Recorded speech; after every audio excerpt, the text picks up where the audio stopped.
একটু ভালো হয়ে গেছে একটু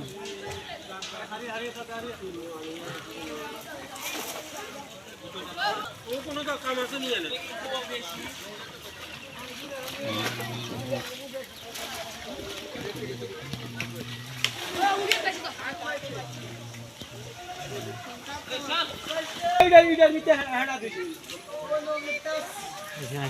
सब बोल दो रे